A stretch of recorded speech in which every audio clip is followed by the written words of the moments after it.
नमस्कार, मैं निशा ठाकुर और आप देख रहे हैं मेट्रो मुंबई। वक्त हो चुका है टॉप 10 बुलेटिन का, तो आइए एक नजर डालते हैं मुंबई की 10 बड़ी खबरों पर।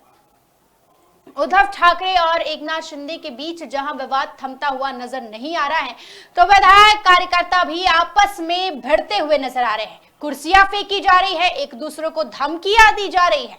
जी हां, कल एक सभा में इसी तरीके की चीज देखी गई। उसके बाद शिंदे गुट के विधायक संजय गायकवाड़ ने उद्धव ठाकरे को, उद्धव गुट को खुली चेतावनी दी है कि अगर ऐसी कोई हरकत की तो चुन चुन कर, गिन गिन कर मारे जाओगे।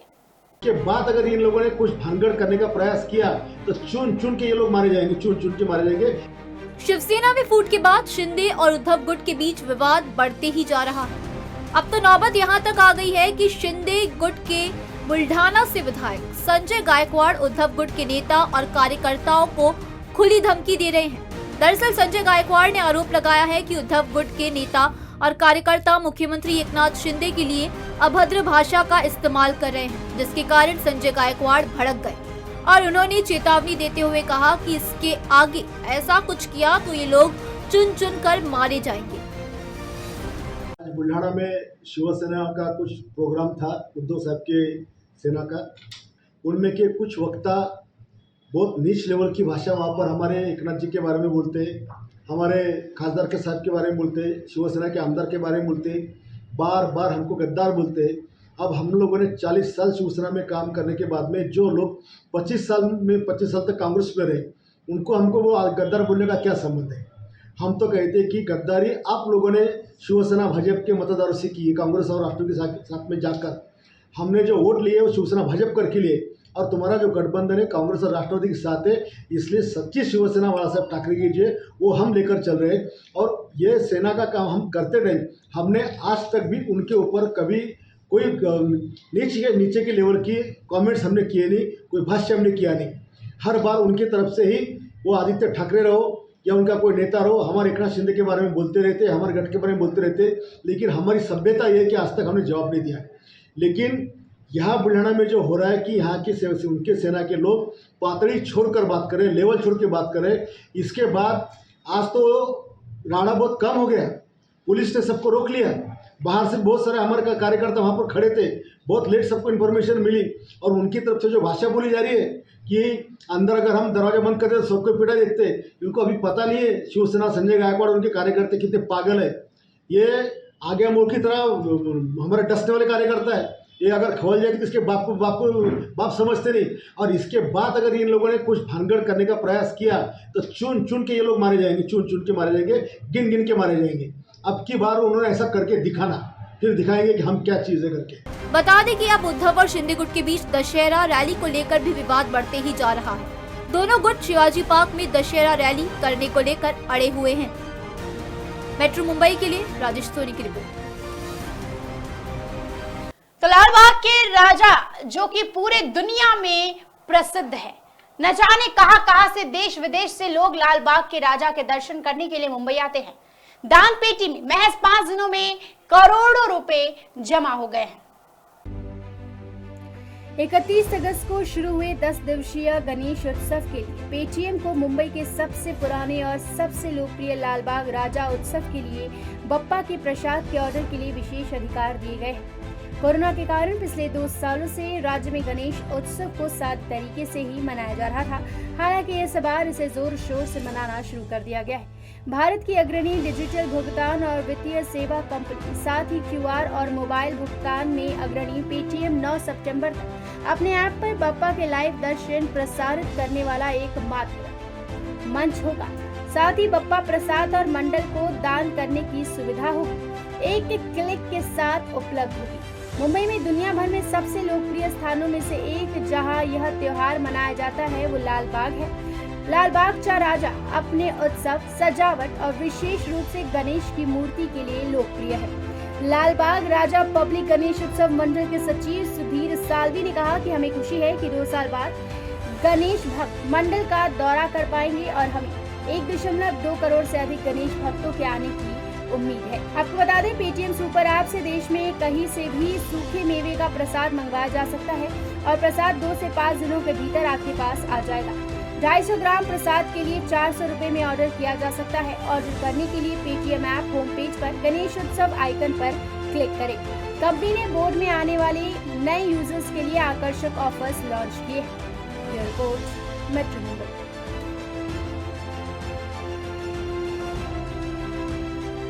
तो मुंबई की लोकल में चोरी की घटनाओं के बारे में आपने खूब सुना होगा, क्योंकि सतर्क हो जाइए। एक महिला चोर लोकल ट्रेन में घूम रही है, कहीं आपका फोन या पर्स ना मार ले। अगर आप मुंबई की लोकल से यात्रा करते हैं तो ये खबर आपके लिए अहम है, क्योंकि मुंबई की चलती लोकल ट्रेन से एक महिला लोगों के पैसे और पर्स चुरा रही है। कल्याण से लेकर मुंबई तक लोकल ट्रेन में भीड़ का फायदा उठाकर महिलाओं के गले और पर्स की चेन खोलकर सोने के आभूषण चोरी करने के आरोप में मुंबई रेलवे क्राइम ब्रांच ने कर्नाटक की एक महिला को गिरफ्तार किया। मिली जानकारी के मुताबिक 17 मई 2022 को लेडीज कोच में चढ़ते वक्त भीड़ का फायदा उठाकर किसी अज्ञात महिला ने रचना पड़वेकर नामक महिला के गले से सोने की चेन चुरा ली थी। रचना ने इस चोरी के बारे में थाने जीआरपी को सूचित किया। गहरी जांच पड़ताल के लिए मुंबई जीआरपी के कमिश्नर केसर खालिद के आदेश पर यह केस रेलवे क्राइम ब्रांच को सौंपा गया। रेलवे क्राइम ब्रांच के इंचार्ज अर्शुद्दीन शेख और उनकी टीम ने मामले की गंभीरता पूर्वक जांच करते हुए कुर्ला से इस महिला को गिरफ्तार किया। पुलिस के मुताबिक गिरफ्तार महिला कर्नाटक के गुलबर्गा की रहने वाली है और मुंबई की लोकल ट्रेनों में भीड़ का फायदा उठाकर महिलाओं के आभूषण चुराया करती है। मेट्रो मुंबई के लिए सुनील शर्मा की रिपोर्ट। एसी लोकल को लेकर विवाद थमता हुआ नजर नहीं आ रहा है। जितेंद्र आव्हाड ने रेलवे को चेतावनी दी है कि अगर एसी लोकल नहीं बंद किया गया तो हम एसी लोकल को चलने नहीं देंगे। आज फिर एसी ट्रेन को लेकर एक बड़ी अहम बैठक बुलाई गई। मध्य रेल में एसी ट्रेन का जो विवाद है वो कलवा स्टेशन से शुरू हुआ था। कलवा स्टेशन पर महिलाओं ने रेलवे ट्रैक पर चलना शुरू कर दिया था। फिर यह विवाद बदलापुर तक जा पहुंचा और अब यह विवाद मुब्रा स्टेशन तक आ पहुंचा है। मुब्रा स्टेशन के बाहर आज पूर्व गृह निर्माण मंत्री जितेंद्र आव्हाड ने यात्रियों की बैठक बुलाई थी। यात्रियों से बातचीत की कि उनकी एसी ट्रेन को लेकर क्या समस्याएं हैं, यह भी जानिए। रिवर टर्मिनेटिंग लोकल शुरू करेंगे तो बहुत फायदा होगा, क्योंकि पिछले 10 सालों में जनसंख्या कई लोगों की संख्या कई बड़ी है, तो वो दीवा, मुंब्रा और कलवा में ही बढ़ी, और बढ़ी हुई लोक संख्या के लिए ट्रेन का इंतजाम नहीं किया गया। मुंब्रा में भी उतने ही लोग चढ़ते जितना कलवा में चढ़ते। कलवा में कार शेड से एक ही लोकल निकलती है 8-5 की, जो 8-20 को थाना से निकलती है। तो ये गलत सहमी में मत रहो। लोग सिर्फ अगर 11 बजे का भी ऑफिस है तो 8 बजे की ट्रेन पकड़ लेते हैं कि बाद में वो धक्का, वो गर्दी में न जाते हुए पहले ही चले जाओ। कितनी औरतें 2-2 घंटा पहले काम पे पहुंच जाती है कि ताकि मुझे चढ़ने मिल जाए। और आपके मालूमात के लिए बताता हूँ कि आप जो लोगों को बताया गया ना कि क्या कलवा के यार्ड में चढ़ने कैसा मिलता है, आपने देखा नहीं है। चलती हुई ट्रेन में औरतें साड़ी उठाकर पकड़ लेती है ट्रेन, यानी उससे ज़्यादा डर किसी को भी नहीं है। ये तो अब जिंदगी जीने का तरीका बम्बई का है कि जान दाव पे लगा के ही चलते, जान हथेली पे ही लेके चलते। तो ये तुलना नहीं हो सकती है। यातायात करने वाला प्रवासी, वो चाहे थाना का हो, मुंब्रा का हो, कलवा का हो, दीवा का हो, बदलापुर का हो, उसकी समस्या एक ही है कि वो टिकट के लिए पैसा देता है, लेकिन टिकट निकालने के बाद उसकी जान खतरे में। इसमें लोगों की सबसे बड़ी समस्या यह है कि पीक आवर में एसी ट्रेन को ना चलाएं। एसी ट्रेन का जो कॉस्ट है वो भी बहुत ज़्यादा है, जिसे कम करने की काफ़ी ज़रूरत है। देखिए, एसी लोकल ट्रेन की जो दिक्कतों का जो जंग था वो कलवा में शुरू हुआ, फिर बदलापुर और अब जाके मुंब्रा में हुआ। अभी कुछ ही दिन पहले जितेंद्र आव्हाड ने प्रवासियों से जो बातचीत की थी वो कलवा में की थी, लेकिन उसके बाद से आज फिर से उन्होंने मुंब्रा में बातचीत की। मुंब्रा में ये बातचीत करने में उन्होंने लोगों की जो प्रवासी की जो समस्या है वो गंभीरता से सुनी, और उसमें महिलाएं ने भी अपनी जो भी समस्या है वो बताया, पुरुषों ने अपनी समस्या बताई, क्योंकि सभी को लगता है जब भी पीक आवर में ये लोकल ट्रेन चलती है उसकी वजह से उनको ऑफिस जाने में देरी होती है और उसके बाद से लोग अपनी जान गंवा बैठते हैं। ऐसे बहुत सारे जो मामले हैं वो मुंब्रा स्टेशन से आए थे और कलवा स्टेशन पर थे। और यहाँ पर इस समस्या में उनकी ये मांगे हैं कि कलवा और मुंब्रा से एक सेमी फास्ट लोकल ट्रेन की शुरुआत की जाए, जो कि ट्रेन जो कल्याण डोंबिवली से आती है उसके बदले वो मुंब्रा से और कलवा से स्टार्ट की जाए। लेकिन अगर ये जो मांगे हैं वो उनकी पूरी नहीं होती तो उन्होंने साफ जो संदेश दे दिया है लोगों की कि अगर ये मांगे उनकी पूरी नहीं होती है तो 2 अक्टूबर के दिन इसी ट्रैक पे कलवा मुंब्रा से लोग चलते हुए ठाणे जाएंगे और उसमें तोड़फोड़ की भी आशंका हो सकती है। लेकिन ये सब बातचीत जो उन्होंने की उसमें उन्होंने साफ तौर पर यह बता दिया गया है कि अगर उनकी जो मांगे हैं वो पूरी नहीं होती तो 2 अक्टूबर के दिन जो रेलवे प्रवासी वो ट्रैक पर उतरना शुरू हो जाएंगे। फिलहाल मैं विशाल जायसवाल, मेट्रो मुंबई न्यूज़ के लिए। तो चलिए मान लीजिए आपका चालान कट गया है, तो क्या उस चालान से भरने को आपको निजात मिल सकता है? क्या चालान माफ हो सकता है? कैसे, क्या है प्रक्रिया, ये संभव भी है या नहीं, चलिए जानते हैं। अगर आपका भी ट्रैफिक चालान कट गया है तो घबराने की जरूरत नहीं है, क्योंकि अब ट्रैफिक चालान को ऑनलाइन भी भरा जा सकता है। इसके लिए आपको बस एक आसान सा प्रोसेस फॉलो करना होगा। तो चलिए आपको इस बारे में बताते हैं। सबसे पहले आपको ट्रैफिक की वेबसाइट पर जाकर चेक करना होगा कि आपकी बाइक या कार पर चालान है या नहीं है। आमतौर पर चालान कटने के बाद मोबाइल नंबर पर मैसेज भी आ जाता है और इसी मैसेज में चालान की सभी डिटेल्स होती है। अगर आप फिर भी चालान चेक नहीं करना चाहते हैं तो आप ऑनलाइन वेबसाइट पर जाकर चेक कर सकते हैं। यहाँ आपको अपनी गाड़ी का नंबर दर्ज करना होगा, जिसके बाद चालान निकल कर सामने आ जाएगा। यही आपको बहुत सारे ऑप्शंस दिखते हैं जिसमें आप चालान के खिलाफ शिकायत भी दर्ज कर सकते हैं। लेकिन याद रहे कि शिकायत उसी केस में दर्ज होगा जब ये चालान ट्रैफिक पुलिस की तरफ से गलती से भेजा गया हो, अन्यथा शिकायत दर्ज नहीं की जाएगी। साथ ही यहाँ आप अपना चालान नोटिस डाउनलोड भी कर सकते हैं। इसी के साथ आपको यहाँ चालान पे करने का भी ऑप्शन मिलता है। अगर आप चाहते हैं चालान का निपटारा करने तो आपको तुरंत इस चालान की राशि भरनी होगी और चालान भरने के लिए बैंक कार्ड और UPI दोनों का इस्तेमाल आप कर सकते हैं। ये काफ़ी आसान प्रोसेस है। इसके अलावा अगर आप चाहते हैं कि ये चालान माफ़ हो जाए या कम हो जाए तो आपको लोक अदालत का वेट करना होगा। लोक अदालत में जाकर आप अपनी गाड़ी का चालान का निपटारा कर सकते हैं। कई केस में ये चालान माफ़ भी हो जाता है, जबकि कई केस में चालान की राशि कम हो जाती है। Bureau report, metro Mumbai. तो अब हेलमेट पहनने पर भी आपको 2000 का जुर्माना मिलेगा अगर आपने हेलमेट सही ढंग से नहीं पहना है तो। इसीलिए हेलमेट को सही ढंग से पहनिए। नए ट्रैफिक नियमों के मुताबिक हेलमेट पहनने पर भी 2000 रुपए का चालान काटा जा सकता है। आखिर ऐसे कैसे हो सकता है? क्या ये नियम सच है? आज हम आपको इस नियम की वास्तविकता के बारे में बता रहे हैं। दरअसल न्यू मोटर व्हीकल एक्ट के मुताबिक अगर कोई राइडर बाइक या स्कूटर चलाते समय हेलमेट की पट्टी नहीं लगाता, तब ऐसी स्थिति में उस पर नियम 194D MVA के तहत 1000 रुपए का जुर्माना लग सकता है। वहीं अगर कोई डिफेक्टिव हेलमेट पहने या BIS रजिस्ट्रेशन वाला हेलमेट पहने हुए पाया जाता है, तब राइडर को 194D MVA के अनुसार 1000 रुपए से ज्यादा का जुर्माना भरना पड़ सकता है।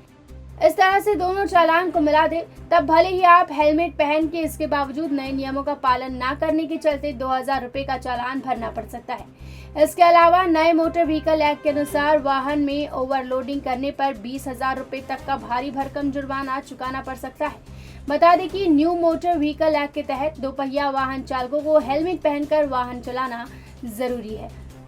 वही सड़क परिवहन और राष्ट्रीय राजमार्ग मंत्रालय की ओर से दोपहिया वाहनों पर 4 साल से कम उम्र के बच्चों को ले जाने के लिए भी नियमों में बदलाव किया गया है। हेलमेट पहनना जरूरी है। अगर बच्चों ने हेलमेट नहीं पहना है तो 1000 रुपए का जुर्माना लगेगा। Bureau report, metro Mumbai. तो मुंबई और मुंबई के आसपास के इलाकों में भीषण गर्मी के बाद तेज धूप के बाद बारिश से राहत तो मिली, लेकिन जगह जगह जल जमाव की स्थिति पैदा हो गई। महाराष्ट्र में बरसात का जोर कम हो गया है, लेकिन आज कई इलाकों में बरसात ने जोरदार दस्तक दी। आज मुंबई के साथ ठाणे, नवी मुंबई इलाके में अच्छी बारिश हुई है। अच्छी बारिश से मुंबई वासियों को गर्मी से राहत मिली है। मुंबई में रात में हुई भारी बारिश के कारण निचले इलाकों में कुछ जगहों पर पानी जमा हो गया। पिछले 2-3 दिनों से मुंबई में भी बारिश की तीव्रता कम हो गई थी। हालांकि रात से फिर बारिश तेज हो गई। इस बीच मौसम विभाग ने आज भी मुंबई में बारिश की संभावना जताई है। मुंबई में बारिश की वजह से निचले इलाकों में कुछ जगहों पर पानी जमा हो गया था। कुर्ला अंधेरी मार्ग पर जलजमाव के कारण सड़क पर यातायात प्रभावित हुआ। ट्रैफिक धीमी गति से चल रहा था। मुंबई की कुर्ला, चेंबूर, घाटकोपर, सायन इलाकों में कुछ देर के लिए भारी बारिश हुई। मुंबई समेत राज्य के कुछ अन्य हिस्सों में बारिश हुई। औरंगाबाद जिले में भी कल दोपहर से भारी बारिश हुई है। वहीं जालना जिले में भी कुछ जगहों पर भारी बारिश हुई। जालना जिले के अंबाद तालुका में तेज हवा के साथ तेज बारिश के कारण पेड़ उखड़ गए। इस बीच मौसम विभाग की ओर से दिए गए पूर्वानुमान के मुताबिक आज विदर्भ में बारिश को लेकर येलो अलर्ट दिया गया है। साथ ही मौसम विभाग ने पालघर, नासिक के घाट क्षेत्र, अहमदनगर, रायगढ़ जिलों में बारिश की संभावना जताई है। मेट्रो मुंबई के लिए राजेश सोनी की रिपोर्ट। तो मुंबई के बांद्रा स्टेशन का लुक पूरी तरीके से बदल जाएगा। पूरी तैयारियां इसकी हो चुकी है। मुंबई के प्रसिद्ध बांद्रा स्टेशन का लुक बदलेगा। मुंबई के बांद्रा स्टेशन का लुक पूरी तरह अलग हो जाएगा। इस साल के अंतिम महीने तक स्टेशन की कायाकल्प का काम पूरा होने की उम्मीद है। बांद्रा स्टेशन को ग्रेड 1 हेरिटेज सेक्टर घोषित किया गया है, जिसे उसका पुराना लुक देने का काम चल रहा है। बांद्रा लोकल स्टेशन के भवन का डिजाइन 19वीं शताब्दी में हुआ था। इस स्टेशन के अलग डिजाइन की वजह से लोग इस स्टेशन को बड़े पैमाने पर जानते हैं। इस स्टेशन की इमारत को लोगों के लिए साल 1888 में खोला गया था। पश्चिम रेलवे की मुख्य जनसंपर्क अधिकारी सुमित ठाकुर की अनुमति के बाद स्टेशन के 65% का काम हो गया है और उम्मीद है कि साल के अंत तक इसका काम पूरा हो जाएगा। स्टेशन में होने वाले बदलाव की बात करें तो प्रोजेक्ट में स्टेशन को पुराने स्वरूप में ढाले जा रहे हैं। इसमें मैंगलोरिया स्टाइल की छतें बिठाई जा रही है, जो कि वास्तविक संरचना की हिस्सा थी। प्लेटफॉर्म साइड में भी छत को सुधारने का काम चल रहा है। प्लेटफॉर्म नंबर 1 की दीवार का रूप बदला जा रहा है। सुमित ठाकुर ने बताया कि स्टेशन की वास्तविक डिजाइन में लकड़ी वाला स्ट्रक्चर खराब हुआ है, उसे बदला जा रहा है। सूत्रों के अनुसार संरक्षण करने के लिए जिम्मेदार लोगों ने बांद्रा स्टेशन पर कुल 20 परिवर्तन की लिस्ट बना ली है। इसमें स्टेशन के दीवार, फर्श और छतों को साफ करने के काम भी शामिल है। इमारत में लगी कांच को पहले जैसे लुक दिया जाएगा। पुराने दरवाजों का दोबारा निर्माण किया जाएगा। Bureau report, metro Mumbai. Bhaskar Jadhav ने भाजपा पर बड़ा आरोप लगाया है। भास्कर जाधव का कहना है कि बीएमसी चुनाव जीतने के लिए भाजपा मुंबई में दंगे करवाएगी। शिवसेना में बगावत के बाद उद्धव गुट भाजपा और शिंदे खेमे के खिलाफ आक्रामक नजर आ रहा है। इस बीच शिंदे गुट के विधायक भास्कर जाधव ने रत्नागिरी के गुहागर में एक जनसभा को संबोधित करते हुए भाजपा पर गंभीर आरोप लगाया है। भास्कर जाधव के अनुसार भाजपा महानगर पालिका चुनाव के लिए मुंबई में दंगा कराने की कोशिश कर रही है। वहीं एमवी सरकार के दौरान भी भाजपा ने राज्य में अलग अलग मुद्दों को उठाकर दंगा कराने की कोशिश की थी। भास्कर जाधव के आरोपों पर अब तक भाजपा की तरफ से कोई भी प्रतिक्रिया सामने नहीं आई है। मोदी काय म्हणाले? कोण मोदी? ते सुशील मोदी, नीरव मोदी नव्हे। आणि सुशील मोदी काय म्हणाले की शिवसेना आम्ही फोडण्याचं काम केलं, बोलले की नाही बोलले? बोलले ना। आणि म्हणून आता तो शेवटचा प्रयोग करतील, तो कदाचित हिंदू आणि मुस्लिम यांच्यामध्ये कदाचित एखादा वाद वाढवण्याची, एखादी दंगल घडवण्याचा प्रयत्न करतील। मेट्रो मुंबई के लिए राजेश सोनी की रिपोर्ट।